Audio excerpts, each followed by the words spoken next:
agárrense fuerte, porque hay un hombre que, cada vez que lo acusan de lo peor, sale con la misma jugada como si fuera un reloj. Y esta semana, la jugada quedó grabada en vivo, delante de las cámaras, sin edición y sin escapatoria. Ninel Conde abrió la caja de Pandora en su docuserie. Sin filtro contó, sin decir su nombre y según su propia versión, que un ex, el hijo de un gran ícono, le dio cachetadas, sacó una pistola, disparó al aire y le quemó la Biblia. Y José Manuel Figueroa, el heredero de Juan Sebastián, salió a responder en vivo, cara a cara, con Javier Seriani. Pero agárrense, porque aquí viene la parte que casi nadie se detiene a mirar.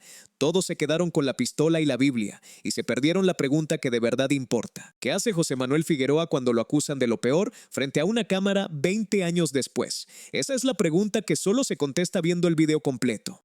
Y ojo, que esto viene de lejos. Hablamos de más de 20 años de guerra abierta entre los dos, y de un historial de acusaciones en el que él siempre responde igual. Lo que está en juego es su imagen entera de heredero del poeta del pueblo y la credibilidad de cada palabra que soltó en esa entrevista, porque acusado de lo peor, su primer movimiento en vivo dice más de él que todo el relato de ella.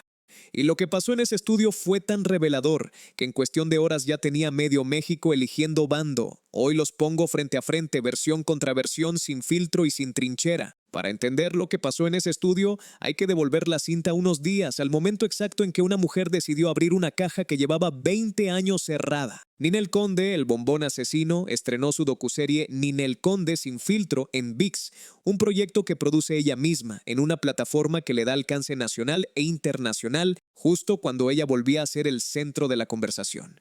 Y en el primer capítulo contó la historia que la persigue desde que era novia de un cantante de regional mexicano. Ojo, que hay que decirlo bien claro, no lo nombró, jamás soltó su nombre completo, pero dio las pistas suficientes para que medio México armara el rompecabezas en cuestión de minutos. Contó que su ex era un cantante muy famoso, hijo de un gran ícono que en paz descanse. Contó que hace 20 años grabaron una canción juntos y que de ahí nació una relación que ella misma describió como tormentosa. Para cualquiera que conozca, aunque sea un poquito del regional mexicano, esas coordenadas apuntan a un solo nombre: José Manuel Figueroa, el hijo de Joan Sebastián, el heredero del poeta del pueblo. Aquí conviene frenar un segundo y mirar el tamaño de lo que estaba pasando.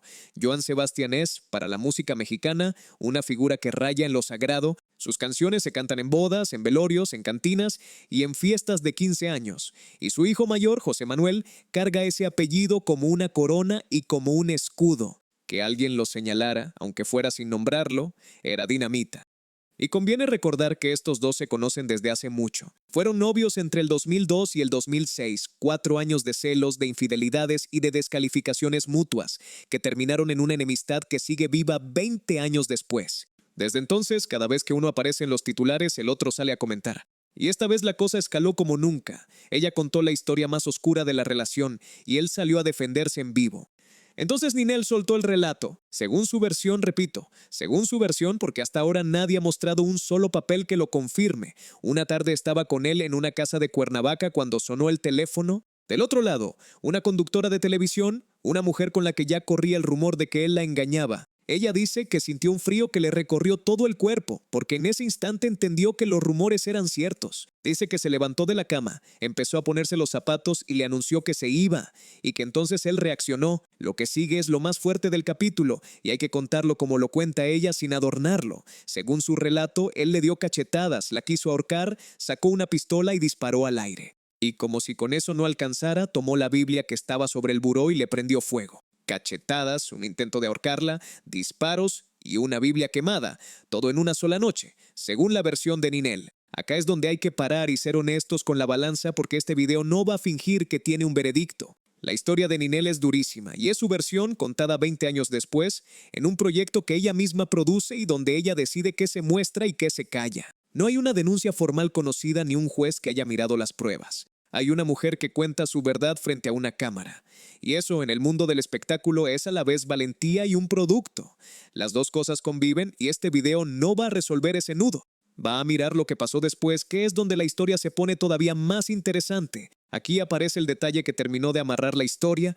En su relato, esa conductora que llamó por teléfono no preguntó por él con nombre y apellido, preguntó por dos iniciales, la J y la F. Y todo México hizo la misma cuenta al instante. Hay que decirlo, los medios no tardaron ni un día en señalar el nombre, porque las pistas, puestas una al lado de la otra, solo cierran con él. un cantante de regional mexicano, hijo de un gran ícono que en paz descanse, con una canción grabada a dúo hace 20 años, una relación tormentosa y unas iniciales que todo el mundo reconoció al instante, la J y la F. No había otro candidato en toda la farándula mexicana. La acusación llegó sin nombre, pero el retrato era tan nítido que el nombre sobraba. Piénsenlo un segundo. La acusación más dura que se le puede lanzar a un hombre, la de la violencia contra una mujer, llegó envuelta en una docuserie que produce la propia Ninel, sin un nombre que señalar y sin una denuncia formal conocida, apenas una descripción y 2 iniciales. La pregunta quedó flotando en el aire. ¿Qué va a hacer José Manuel Figueroa con una acusación que ni siquiera lo nombra? ¿Se queda callado y deja que la historia lo señale solo o sale a dar la cara? Salió a dar la cara. Y lo que hizo frente a la cámara es justo lo que este video viene a desmenuzar, porque ahí, en esa hora de entrevista, quedó retratado el heredero. El domingo y el lunes, el hijo de Joan Sebastián se sentó frente a Javier Seriani para responder. Seriani llegó con la docuserie fresca, con el audio de Ninel listo para reproducirlo en pantalla y con una pregunta guardada para el final. Hay que reconocerle algo, pudo esquivar la entrevista, pudo mandar un comunicado frío firmado por sus abogados y eligió sentarse y hablar. Incluso arrancó con una broma sobre soltarse la greña como si lo que venía fuera un duelo de ingenio y no la respuesta a una acusación de violencia. Pero a partir de ahí, cada palabra suya merece ser mirada con lupa. Habló desde su rancho en medio del pueblo, rodeado de caballos que, según dijo, estaba entrenando para el fin de semana. La imagen importa. El heredero campirano, el hombre de campo que heredó la dignidad del poeta del pueblo, respondiendo desde el jaripeo mientras le preguntaban por una Biblia quemada y una pistola. Todo su lenguaje, desde el saludo hasta la despedida, apuntaba a una sola idea: yo soy un hombre de rancho, un hombre de trabajo, y la escena tuvo su propia tensión antes de la primera palabra. Seriani puso en pantalla el audio de Ninel contando lo de la pistola y la Biblia, y el heredero tuvo que quedarse ahí, en silencio, escuchando la acusación completa antes de poder responder. La voz de ella directa, llenando el estudio. Y lo primero que salió de su boca, después de ese silencio, fue la negación. Lo primero que hizo fue negar. Dijo que él no duerme con una Biblia al lado de la cama, que tiene testigos que lo confirman. Dijo que jamás fue un hombre de andar cargando guaruras, escoltas ni pistola. Y después, con una frase que soltó como si estuviera repartiendo cartas, redirigió todo hacia ella. Si es un crimen que no caduca, que vaya a denunciar. Deténganse ahí, porque esa frase es el centro de todo. Un hombre acusado de lo peor, en lugar de entregar pruebas o de explicar qué pasó aquella tarde, puso la carga entera sobre la mujer que lo acusa. Que denuncie, que demuestre, que presente su versión ante un juez. Y mientras tanto, él se queda del lado del ofendido con las manos limpias. A ver, nadie le está pidiendo que se declare culpable. Lo que la gente esperaba era que explicara su versión de aquella noche, y lo que ofreció fue una puerta giratoria hacia los tribunales. Y hay algo todavía más extraño en ese que denuncie. Si de verdad crees que la historia de una mujer te está destruyendo, si de verdad piensas que es una mentira armada para promocionar un reality, lo lógico sería que tú mismo la denunciaras por difamación. Él, que demanda media industria, esta vez prefirió quedarse del lado del consejo, que vaya ella, que se mueva ella, que haga el trabajo ella. El hombre que judicializa cada acusación cuando la acusación fue de violencia doméstica decidió que el juzgado lo pisara otro. Conviene aclarar una cosa, para no enredar el cuadro, entre Ninel y José Manuel hoy no hay un juicio abierto. Él no la ha demandado por difamación y ella no lo ha denunciado penalmente. La guerra entre los dos se pelea en las entrevistas y en las plataformas, lejos de los tribunales, lo cual hace todavía más rara su salida. Si de verdad quería cortar el tema de raíz, tenía el juzgado a un paso y eligió la cámara, y ahí en esa elección ya estaba la primera pista de que su desmentido iba a ser más espectáculo que expediente. Esto, ojo, viene de un patrón que ya hemos visto varias veces y conviene repasarlo porque ahí está la clave de todo este video. En septiembre del 2023, Alicia Machado denunció que Figueroa la agredió físicamente durante el romance que tuvieron en los años 2000. Ella contó que la golpeó, que rodó por el piso, que la estrelló contra la pared de la cocina. ¿Y cuál fue la respuesta del heredero? Negó, dijo que ella lo agredió primero con un arma blanca y amenazó con demandarla. Miren el movimiento. La acusación era contra él. Y él respondió señalándola a ella y amagando con los tribunales. En febrero del 2026 se repitió con un caso todavía más delicado. Se filtró un audio de Imelda Tuñón, la viuda de su hermano Julián, donde ella lo acusa de un presunto abuso contra su propio sobrino. ¿Y él qué hizo? Se fue directo a los tribunales y le metió una demanda por daño moral por 5 millones de pesos. Otra vez lo mismo. La acusación apuntaba a él y él respondió con una demanda que movía el foco hacia la otra persona. Siempre el mismo movimiento cuando lo acusan. En lugar de refutar con hechos, demanda, descalifica o corre la conversación hacia otro lado. Es su manera de defenderse y en esta entrevista con Seriani la repitió casi en tiempo real. Acá hay que separar dos palabras que parecen lo mismo, pero que no lo son: negar y desmentir. Negar es decir que algo no pasó. Desmentir es demostrarlo. José Manuel negó la Biblia y negó la pistola y punto. Desmentir habría sido contar su versión de aquella tarde, decir dónde estaba, quién estaba, qué pasó de verdad. Y como esa versión no apareció, lo que ocupó la conversación fue la descalificación. Miren la precisión de su negación, porque es el detalle que delata el método. Negó la Biblia y negó la pistola. Dos objetos, dos cosas que se pueden desmentir con un testigo o con una mirada a los ojos. Pero las cachetadas, el intento de ahorcarla, lo que pasó aquella tarde en Cuernavaca, todo eso quedó fuera de la negación. En su lugar vinieron el desvío, el ataque y la promesa de que si ella quería justicia, que la buscara en un juzgado. Y esa diferencia entre negar los objetos y esquivar los hechos es exactamente donde se ve al hombre que elige su defensa. Porque esa es la parte que más dice. Acusado de violencia, el heredero invirtió el resto de su entrevista en atacar la cara y la memoria de Ninel Conde. Dijo, con una sonrisa de quien cree estar ganando, que a lo mejor el Botox ya le está afectando los recuerdos. Dijo que quizás su única forma de seguir frente a la cámara es el escándalo, el recuerdo de un pasado del que no se suelta. Dijo que reabre el tema justo cuando tiene que promocionar un reality nuevo, como si la historia de 20 años no tuviera peso propio. Escúchenlo bien, porque esto merece toda la atención. Un hombre al que acaban de señalar como violento, en su momento de defenderse, eligió hablar de las arrugas de ella, de sus inyecciones, de su supuesta desesperación por rating. En lugar de responder por la pistola, respondió por el Botox. De golpe, la discusión dejó de ser sobre si él le pegó y se convirtió en un debate sobre la cara de ella, sobre su edad, sobre sus motivos. Es la maniobra más vieja del machismo con corbata, y la audiencia femenina de este canal la reconoce en un segundo porque la ha vivido en su propia casa, porque lo que Ninel contó es gravísimo, y lo que él tenía que hacer si de verdad quería limpiar su nombre era mirarlo de frente y dar su versión. En cambio, la descalificó, le dijo vieja, le dijo olvidadiza, le dijo necesitada de rating y con eso quiso convertir su acusación en un berrinche de famosa. Esto tampoco es nuevo. En julio del 2025, en vísperas de que Ninel entrara a un reality, el mismo hombre declaró que ella nunca fue una mujer de hacer un desayuno, nunca fue una mujer de una caricia sin un intercambio de regalo, y remató presumiendo una vida sin botox, sin falsedades, sin caras falsas. O sea, hace un año ya la estaba midiendo por su cocina, por su cuerpo y por lo que daba a cambio. Es su firma. Cuando le aprietan, ataca la apariencia y las capacidades de la mujer en lugar de mirar lo que él hizo. Miren el giro completo de esa acusación. Figueroa le reclama a Ninel que reabre el tema para promocionar un reality. Y lo dice sentado en una entrevista en vivo, con los reflectores encima, hablando justamente de ella. El hombre que la acusa de buscar pantalla es el mismo que aceptó la silla, el micrófono y la cámara para responder. Si hablar del tema es promoción, él acababa de sumarse a la promoción. Hasta aquí la jugada ya estaba clara. Negar a medias, cargarle la prueba a ella y descalificarla por vieja, por operada, por interesada. Pero faltaba el remate, y ese remate tiene nombre propio, porque en la misma entrevista, el heredero de Joan Sebastián reservó toda su ternura para otra mujer, Angélica Vale. A ella la describió como un ser humano precioso, como su pareja al 100%.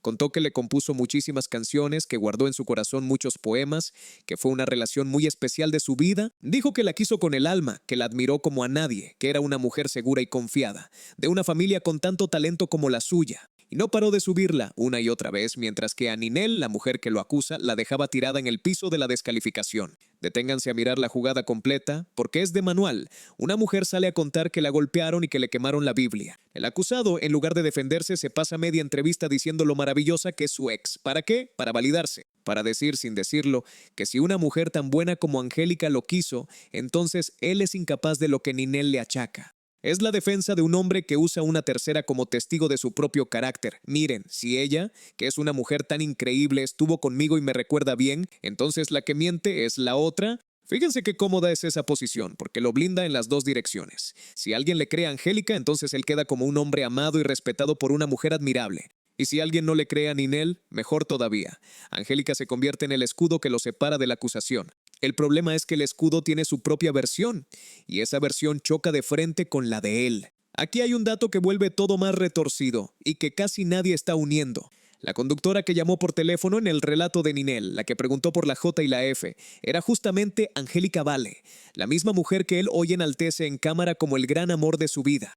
O sea, en la historia de Ninel, Angélica es la tercera que desató aquella noche de violencia. En la versión de él, Angélica es la prueba de que él es un hombre bueno. Una misma mujer, dos papeles completamente opuestos según a quien le convenga. Los reportes de 2025 registran algo que complica todavía más el cuadro. En su momento, Angélica Vale negó que ese romance existiera. No vamos a convertirla en la protagonista de esta historia porque ella no ha salido a hablar ahora y su vida queda fuera de este video. Pero sí hay que dejar el dato sobre la mesa porque es justo lo que hace tambalear el castillo que Figueroa construyó en la entrevista.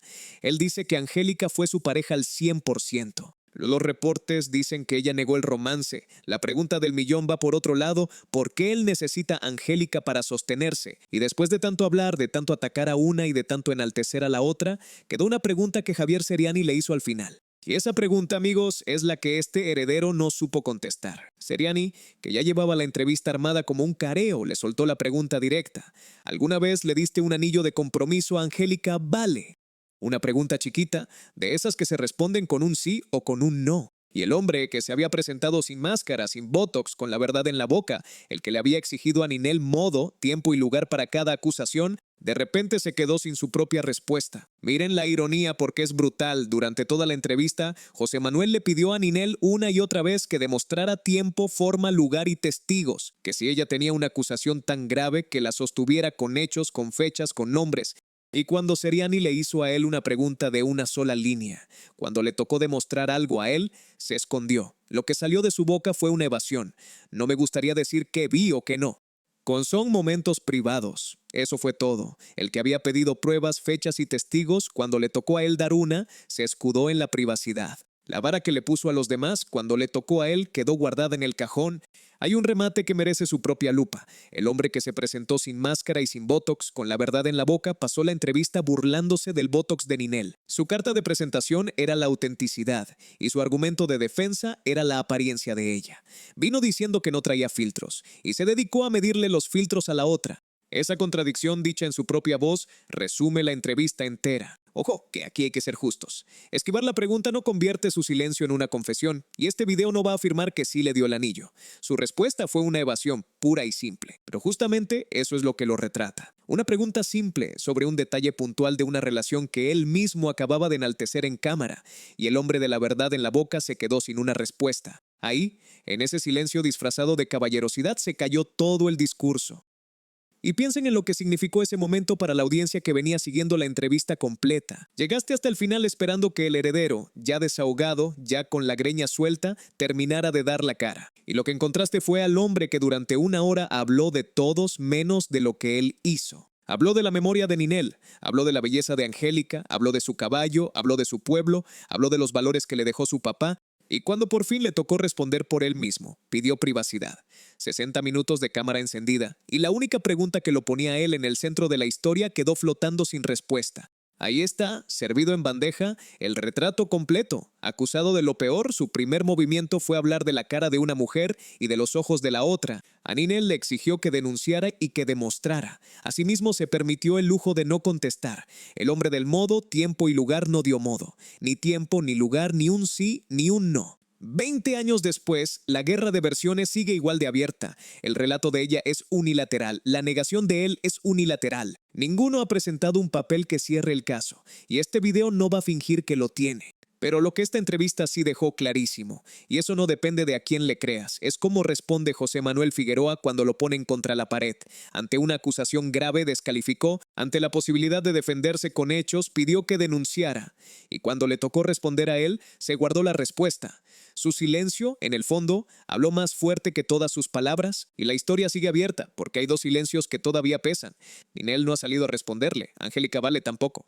Mientras esas dos voces sigan calladas, el careo que arrancó en un estudio queda congelado en el aire, esperando la próxima jugada. Y si algo nos ha enseñado esta historia es que, con estos dos, la última palabra nunca se dice de verdad. Y mientras aquí ustedes ya eligieron bando entre la versión de Ninel y la del heredero, hay otra mujer que esta semana descubrió que los bandos también se forman en un escenario. Patti Chapoy, la mujer de la última palabra en el espectáculo, se plantó frente a su público esperando un aplauso y se encontró con otra cosa, un abucheo que ninguna palabra pudo tapar. Ni ella ni el que salió a defenderla encontraron respuesta.